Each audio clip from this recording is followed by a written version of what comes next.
Breaking now, justice for the victims of a triple stabbing that killed one woman in Montgomery County. Coming up on DC News Now at 5, the man behind the crime. And 2 people dead in a home invasion, what Prince George's County Police are saying tonight. And later, Category 3 Hurricane Fiona strengthens in the south.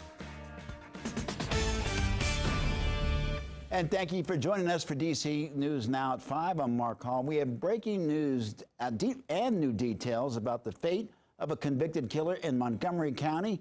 He's accused of killing a 23-year-old woman and brutally stabbing 2 others. These are his victims. Now, this is a story we first told you about 2 years ago. Today, he was sentenced. Cheyenne Corin covers Montgomery County and is joining us live. Cheyenne, what was decided today in court?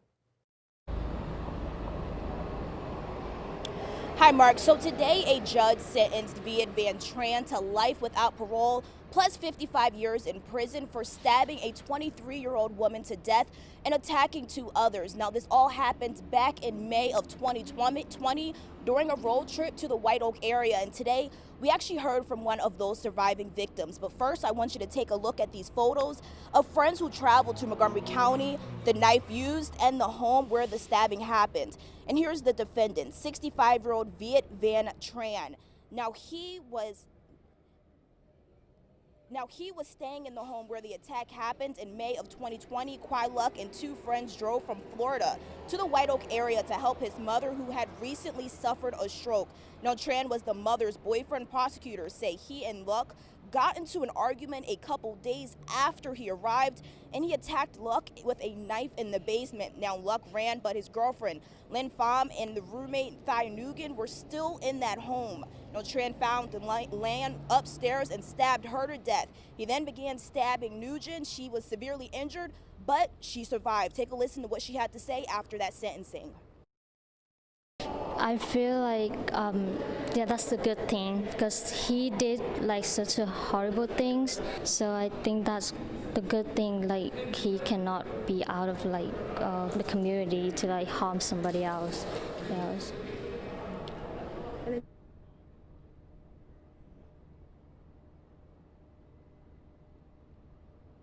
Now, this wasn't the first time that Tran actually was convicted of a crime involving a knife. Back in 1993, he actually spent time in jail for stabbing his ex-wife, and that happened in Florida. Now, he did receive an extended sentence, but was paroled after 9 years, and that's exactly why State's Attorney John McCarthy was seeking life in prison. I'm in Montgomery County, Maryland. I'm Cheyenne Corin for DC News Now. Cheyenne, thank you. At 5, a critical vote is coming tonight on whether the district should pay to help migrants bust here from other states. DC News Now's Katie Ree is following the story and the vote. Katie. Good evening, Mark. Now, the D.C. Council is currently still in session behind me, and they're hopefully going to get to the Migrants Services and Supports Emergency Act, hopefully within the next hour. Now, if that does get approved, that legislation would mean immediate help for migrants who end up here in D.C. We've been welcoming immigrants for generations here to the District of Columbia, and we'll keep doing it, but this office will allow us to serve them the way that they deserve. Since April, Texas has bused about 8,000 migrants to Washington. That's according to the Associated Press, with over 100 arriving on the doorstep of the vice president just last week, many without proper clothing and no intention of staying in the district, most planning to make their way to family in different parts of the country. And Texas Governor Greg Abbott says there's likely no end on the horizon.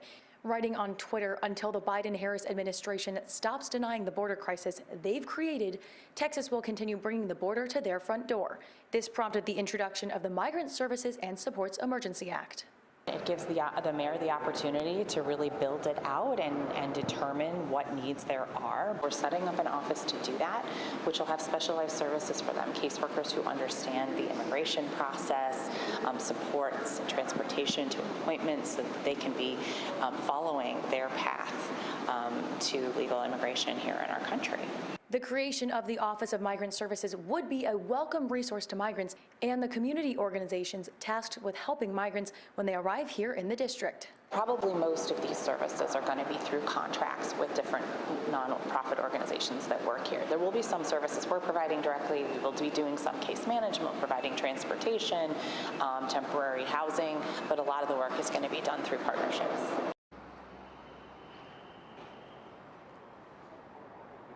Now, migrants here in D.C. would also have access to legal and social support if the council votes to enact that office. Now, that vote will hopefully happen within the next hour, and I'll be live again with an update, hopefully at 6. But for now, reporting live outside of D.C. Council, Katie Reed, D.C. News Now.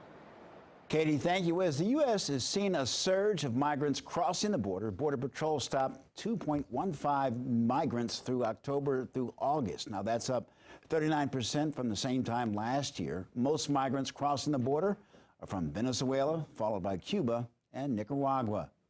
Well, in Fairfax County, Virginia, police arrested a man that committed at least 3 robberies in August. 19-year-old Anis Sase of Lorton was arrested on August 31st for robbing a Springfield tobacco hut. Investigators were later able to tie him to 2 more robberies, including a Sunoco station on August 14th and a 7-Eleven on August 25th, both in Lorton. And investigators are seeing if Sase is responsible for any other robberies in the area. Now, if you have any information, please contact Fairfax Police. Well, the Maryland Task Force, one urban and rescue team, are headed down to Puerto Rico to help victims devastated by Hurricane Fiona. 35 members from the task force boarded a charter flight by FEMA from BWI Airport this morning. Now, the team were supposed to leave yesterday, but their flight was canceled due to bad weather. They will assess damage in affected areas on the island and will help rescue people who are trapped in buildings due to flooding or collapse. Now, the Montgomery County Fire and Rescue discusses more about the task force efforts. They are multidisciplined.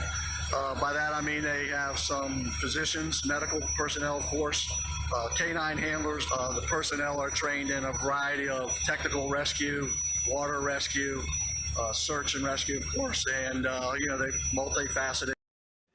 And the task force is among one of 28 teams across the country FEMA deploys during a natural disaster.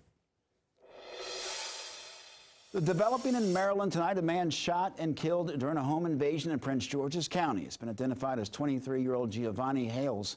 The suspected gunman is also dead. Police say that he broke into a home in Hyattsville around midnight. The 23-year-old who lived in the home was found shot inside his car and was taken to the hospital where he later died. The suspect, whose name has not been released, was found dead inside the home. Police do not believe that this was a random incident. We'll keep you updated. Your local election headquarters is there as lawyers for Maryland gubernatorial candidate Dan Cox make their case. Now, they appeared in Montgomery Circuit Court earlier today. Cox is trying to convince a judge to not allow mail-in ballots to be counted early. Faces Democrat Wes Moore in November. DC News Now's political and government reporter Leonard N. Fleming joins us now to break down both sides of the hearing. Leonard. The Maryland Board of Elections officials say they need to count mail-in ballots starting October 1st, or else it may not be able to certify certain elections until as late as Christmas or even New Year's. But lawyers for Cox, a Republican who believes the 2020 election was stolen from former President Donald Trump, said that's not their problem. They argued the courts have no jurisdiction constitutionally over the state legislature. Attorneys for both sides fought it out in court today.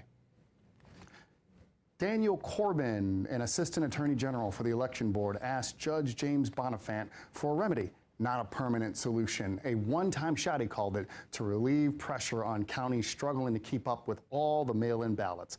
But lawyers for Cox argued that no judge has the authority to circumvent the legislature. And Governor Larry Hogan, who vetoed legislation earlier for counting that it wasn't overwritten. The state board is the one asking for the ruling. And we're saying the ruling was made in the legislature. The governor vetoed the bill. That's the constitutional process. Right now, we are here because there are individuals who are refusing to accept the results of a vote in the legislature. There are obviously very good reasons for the remedies that the Board of Elections seek.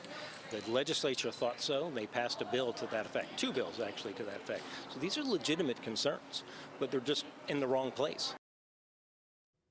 Cox even brought in one of his law school buddies from Mississippi to help argue his case in court. He declined to answer my question on what his next steps are if he loses, or whether he will accept the results of the election against Moore. The judge will rule at 3 p.m. on Friday. Meanwhile, the state Democratic Party said Cox is playing games with the rights of Maryland voters, calling his behavior irresponsible and dangerous. For DC News Now, I'm Leonard N. Fleming. All right, Leonard, thank you. Now, we're holding on to the final days of summer. Meteorologist Damon Matson is here. And Damon, fall begins on Thursday, but how much longer will it be feeling like summer? Well, Mark, it looks like we are still going to try to wring out the last little bit of this season while we have the opportunity to do so. Today was one of those days where we had very warm temps and a decently sunny sky to help out with that. Look at the 80s that stretch up through North Carolina and Virginia, straight across the East Coast. Here, some cooler air resides in the upper part of the Northeast, but 80s certainly widespread out there. No question about that, with a very brief bit of high pressure swinging in between frontal boundaries. You can see clearly where the last cold front is now. It's all the way off the East Coast. That moved through yesterday and brought the cloud cover we experienced in the afternoon. And now we have the clear sky, but there is yet another system that will be impacting our weather conditions late tomorrow into Thursday. That's back over the upper Midwest and the Great Lakes at this point. Now, because we are in this very small window between frontal boundaries, the wind has kicked up and been a little bit breezy all day long, mostly out of the west-northwest. So that's helped to keep it at least feeling comfortable. We have that air moving out there, and it's mostly drier air as well. And we'll keep with a very comfortable setup here the rest of the evening as those temperatures steadily start to drop off through the 80s, back down through the 70s, and we should have some crisp air out there by tomorrow morning. Upper 50s to the west, low 60s to the east. So not too bad at all, but with that next system already rolling in, that is one of the things we will be tracking here as we watch those wind speeds. It should calm down through the night tonight, and overall the wind won't be all that bad tomorrow, but look at where it's coming out of as we go through the day on Wednesday. The southwest. That's why we're going to see temperatures on the rise for a bit of time there on Wednesday, the last day of summer, as again we get that last hurrah of the season before switching out into fall. And as that next front rolls in, we'll watch these wind speeds start to go back up again. But what is going to be the major impact of that next cold front outside of some very breezy winds? We'll let you know in just a bit. Thank you. Breaking now, a down day on Wall Street. The markets all closing in negative territory. DC News Now's evening anchor Chris Flanken is here with a look at the numbers. Chris. Yeah, Mark, good afternoon. This all comes as investors wait for a decision on an interest rate hike. Here's where things stand after the closing bell this afternoon at 4 o'clock. The Dow tumbled today, falling 313 points, closing at 30,706. The Nasdaq didn't fare as bad, but it did fall as well, 109 points. S&P closing in the red as well, down 43. Now we're waiting for the Federal Reserve's latest interest rate decision. That comes tomorrow. Economists expect the central bank to announce a third consecutive 3/4 point rate hike. Now the Fed will also release quarterly forecasts for inflation, the economy, and the future path of interest rates. Again, it's all tomorrow afternoon. Live in the studio, I'm Chris Flanagan, DC News Now. Chris, thank you. And coming up, driving concern, the issue the governor of Maryland is raising with the Inflation Reduction Act. Plus, keeping stomachs full and students focused, how a new pantry will make sure kids don't go hungry, and the company behind it ahead on DC News Now at 5.